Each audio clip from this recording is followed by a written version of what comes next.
پیر صبغت اللہ شاہ کے جذبات کا یہ عالم تھا کہ ایک مرتبہ انہوں نے اپنے کسی بزرگ کو تصویر میں انگریز کے ہاتھوں کوئی سند وصول کرتا دیکھ لیا تو انہوں نے طیش میں آ کر یہ فریم شدہ تصویر زمین پر دے ماری تھی۔ ظالم حکمرانوں تک یہ خبر پہنچی تو وہ سیخ پا ہو گئے۔ پیر صبغت اللہ شاہ راشدی المعروف سوریہ بادشاہ نے ثابت کر دیا کہ وہ نہ تو جھکنے والے ہیں نہ بکنے والے۔ اپنی انہی خوبیوں کے باعث وہ انگریز حکمرانوں کی آنکھوں میں کانٹے کی طرح کھٹکتے تھے۔ انہیں زیر کرنے کے لیے انگریز سازشوں کے جال بن رہے تھے۔ سن 1930 میں 21 سالہ سوریہ بادشاہ کو بالآخر غیر قانونی اسلحہ رکھنے سمیت بے بنیاد الزامات لگا کر گرفتار کر لیا گیا۔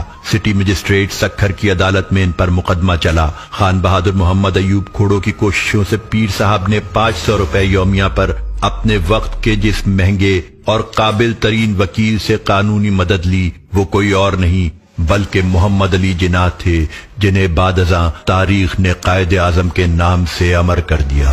اس مقدمے میں محمد علی جناح کی معاونت ایڈوکیٹ موتی رام اڈوانی نے کی۔ مجسٹریٹ کو حکم تھا کہ ملزم کو اس کے وکلاء سے بھی نہ ملنے دیا جائے۔ مجسٹریٹ نے یک طرفہ کارروائی کرتے ہوئے پیر صبغت اللہ کو غیر قانونی اسلحے اور اغوا جیسے جھوٹے الزامات کی پاداش میں 10 سال قید کی سزا سنا دی۔ ایک کیس بنا کے اس نے ایک لڑکے کو پیٹی میں بند کر کے رکھا ہے۔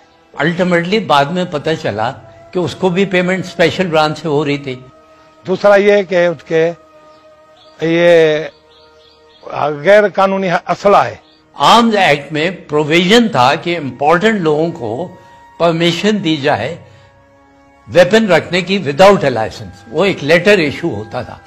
تو پیر صبغت اللہ شاہ کو بھی 10-12 لائسنس 10-12 ویپنز کا اسٹا سے لیٹرز ملے تھے۔ تیسرا ایک قتل کا کیس تھا، وہ جھوٹا ثابت ہوا۔ قائد اعظم وکالت کی 1930 میں، قائد اعظم سکھر آئے جو پیر صاحب کا مقدمہ لڑے، مگر پھر بھی انہوں نے سزا دی۔ پورا کیس بنایا گیا تھا۔ اس فیصلے کے خلاف پیر صاحب نے سندھ کی چیف کورٹ میں تاج برطانیہ کو فریق بناتے ہوئے کرمنل اپیل دائر کر دی۔ عدالت نے ان کی سزا کو 10 سال سے کم کر کے 7 سال تک محدود کر دیا۔ محمد ایوب کھوڑو اس غاصبانہ فیصلے کے خلاف سندھ کے کمشنر جارج تھامس سے بھی ملے مگر بے سود۔ انگریز پیر صاحب کی حمایت میں کچھ سننے کو تیار نہ تھا۔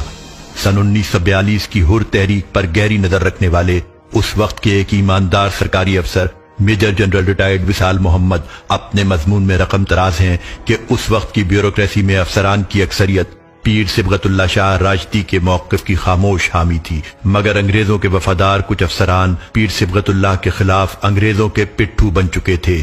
شاید یہی وجہ تھی کہ کوئی ثبوت دستیاب نہ ہونے کے باوجود عدالت نے سزا کا حکم برقرار رکھا۔ ظالم حکمران پابند سلاسل پیر صبغت اللہ کی عوامی مقبولیت اور عوام میں ان کے اثر و رسوخ سے اس حد تک خوفزدہ تھے کہ انہوں نے پیر صاحب کو سندھ کی جیلوں میں رکھنا تک مناسب نہ سمجھا۔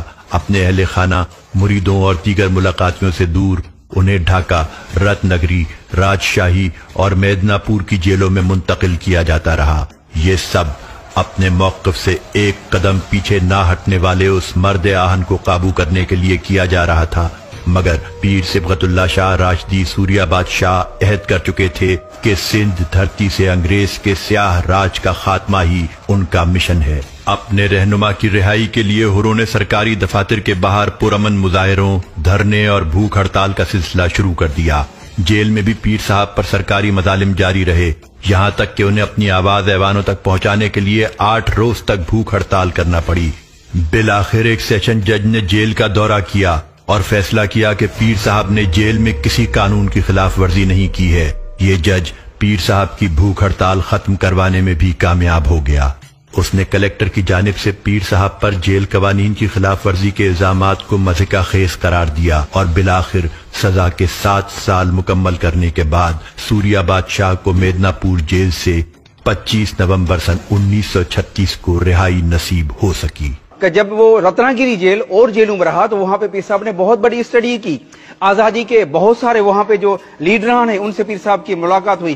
جب مکہ حج کے لیے گئے تو وہاں پہ بھی سیاسی آدمی سے پیر صاحب کی ملاقات ہوئی۔ رہائی کے بعد پیر صاحب دہلی اور کلکتہ کا دورہ کرتے ہوئے تقریباً 1 ہفتے بعد خصوصی ریل کے ذریعے روہڑی پہنچے۔ ان کے استقبال کے لیے روحانی ہستیاں، زمیندار اور مریدین سمیت